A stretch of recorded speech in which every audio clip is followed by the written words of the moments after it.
Hello everyone, हम साल 2024 में जी रहे हैं। हमारे चारों तरफ हर छोटी बड़ी जगह पे हमें लोग ये कहते हुए मिल जाएंगे कि we are modern, we are grown up. और इस मॉडर्नाइजेशन के नाम पे लोग हमारे धर्म और संस्कृति के बारे में क्या क्या बोलते हैं उन्हें खुद नहीं पता।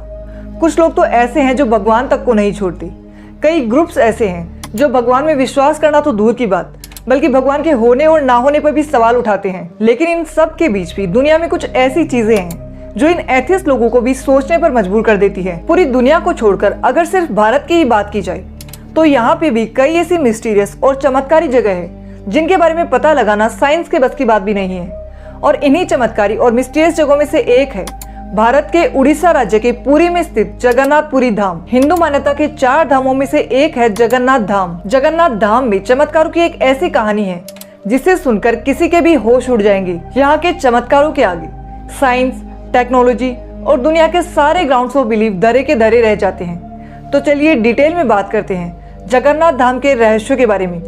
सबसे पहले हिंदू मान्यता के 4 धामों को लेकर एक इंटरेस्टिंग और इम्पोर्टेंट बात जो हम सबको पता होनी चाहिए। माना जाता है कि भगवान विष्णु जब अपने चारों धामों की यात्रा पर जाते हैं तो सबसे पहले हिमालय की चोटियों पर बने अपने धाम बद्रीनाथ में स्नान करते हैं, फिर पश्चिम में गुजरात के द्वारिका में वस्त्र पहनते हैं, इसके बाद पुरी में भोजन करते हैं और अंत में दक्षिण में रामेश्वरम धाम में विश्राम करते हैं। लेकिन द्वापर युग के बाद भगवान श्री कृष्ण जो भगवान विष्णु के अवतार हैं पुरी में निवास करने लगे और बन गए जग के नाथ यानी जगन्नाथ। जगन्नाथ धाम में भगवान जगन्नाथ अपने बड़े भाई बलभद्र और बहन सुभद्रा के साथ विराजमान है। 3102 बीसी में जारा नाम के एक शिकारी ने शिकार करते वक्त गलती से तीर भगवान श्री कृष्ण के पैर पर चला दिया जिससे भगवान की मृत्यु हो गई। जिसके बाद जारा ने श्री कृष्ण का अंतिम संस्कार कर दिया। पर जब चिता शांत हुई तो उसने देखा कि चिता में एक चमकती हुई मेटल की चीज है जो अभी तक नहीं जली थी। जारा को लगा कि ये कोई कीमती धातु है तो उसे लेकर बेचने निकल गया, लेकिन किसी ने भी उस चीज को खरीदना तो दूर उसे टच तक नहीं किया।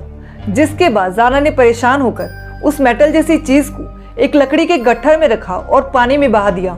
गुप्त साम्राज्य के समय अवंती के राजा इंद्रदेव जो भगवान विष्णु के बहुत बड़े भक्त थे, उन्हें एक दिन भगवान विष्णु ने सपने में आकर नदी में डुबकी लगाने को कहा और ये भी कहा कि वहाँ एक लकड़ी के तने में तुम्हें मैं भी मिलूंगा। तो राजा ने ठीक वैसा ही किया और उन्हें नदी में थोड़ी ही दूर पे एक लकड़ी का तना भी दिखाई दिया। राजा उस तने को तुरंत महल में लेकर आए और फिर कुछ नामी काश्तकारों को बुलाकर उस तने से मूर्ति बनाने को कहा, लेकिन किसी भी काश्तकार ने इस काम के लिए हाँ नहीं बोला। फिर कुछ दिनों बाद एक काश्तकार खुद ब खुद राजा के पास आया और उसने कहा कि वो ये मूर्ति बनाएगा, लेकिन साथ में उसने राजा के सामने कुछ शर्तें भी रखी। उसने राजा से कहा कि उसे मूर्ति बनाने में 21 दिन का समय लगेगा, लेकिन इस बीच ना तो कोई उसके पास आएगा और ना ही कोई उसके काम में विलंब डालेगा। राजा ने खुशी खुशी उसकी सारी शर्तें मान ली, जिसके बाद मूर्ति बनाने का काम शुरू हुआ।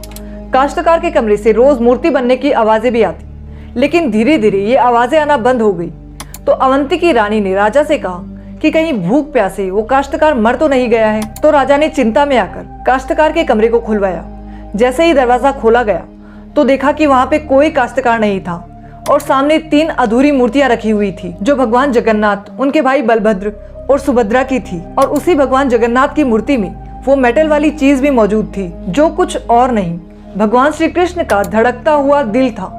ये कोई नॉर्मल ह्यूमन हार्ट नहीं है, ये एंशिएंट एडवांस टेक्नोलॉजी का क्लियर प्रूफ है। ये हार्ट एनर्जी ट्रांसमिट करता है और हम सब ने पढ़ा है कि स्टोन और मेटल विद्युत के सुचालक होते हैं, जबकि लकड़ी के साथ ऐसा नहीं होता। इसीलिए भगवान जगन्नाथ की मूर्ति लकड़ी की होती है। और इतना ही नहीं, हर 12 साल में भगवान जगन्नाथ की मूर्ति को बदला जाता है और भगवान के दिल को नई मूर्ति में शिफ्ट किया जाता है। ऐसा इसलिए किया जाता है क्योंकि ये हार्ट इतनी एनर्जी ट्रांसमिट करता है कि टाइम के साथ मूर्ति की लकड़ी खोखली होती जाती है, तो इसे बदलने की जरूरत होती है। लेकिन इस मूर्ति को बदलने का प्रोसेस भी बहुत इंटरेस्टिंग है।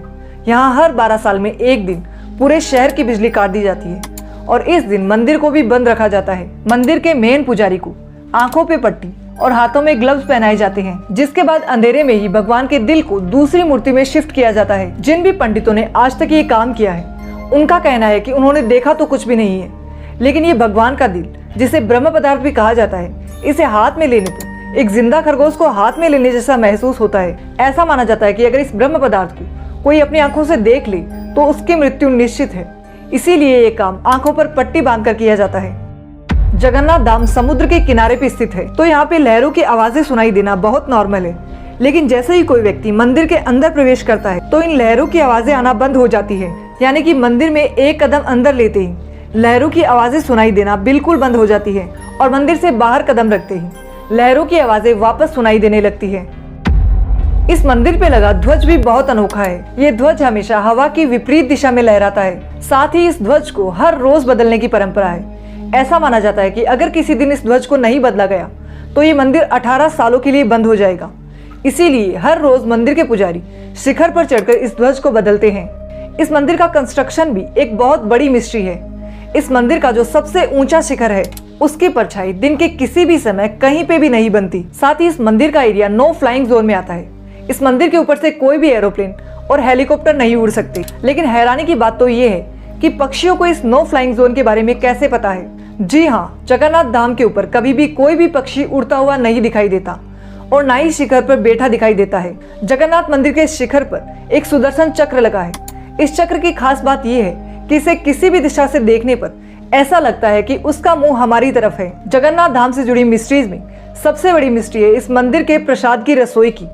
ऐसा माना जाता है कि यहाँ पे भगवान विष्णु स्वयं भोजन करने आते हैं। यहाँ पे बनने वाले प्रसाद की सबसे बड़ी खास बात यह है कि यहाँ पे चाहे कितने भी श्रद्धालु आ जाए, ना तो ये प्रसाद कभी कम पड़ता है और ना ही ज्यादा रहता है। और मंदिर के प्रसाद की रसोई जहाँ पे प्रसाद बनता है वो तो और भी मिस्टीरियस है। यहाँ पे प्रसाद को 7 बर्तनों में एक के ऊपर एक रखकर पकाया जाता है। लेकिन हैरानी की बात यह है कि इन 7 बर्तनों में से सबसे ऊपर वाले बर्तन में प्रसाद सबसे पहले पककर तैयार होता है, जबकि सबसे नीचे वाला बर्तन जो कि आग की लपटों के एकदम पास होता है उसमें सबसे लास्ट में प्रसाद तैयार होता है। जगन्नाथ धाम को लेकर सबसे खास बात यह है कि यहाँ पे सिर्फ हिंदू धर्म के लोगों को ही दर्शन करने की परमिशन है।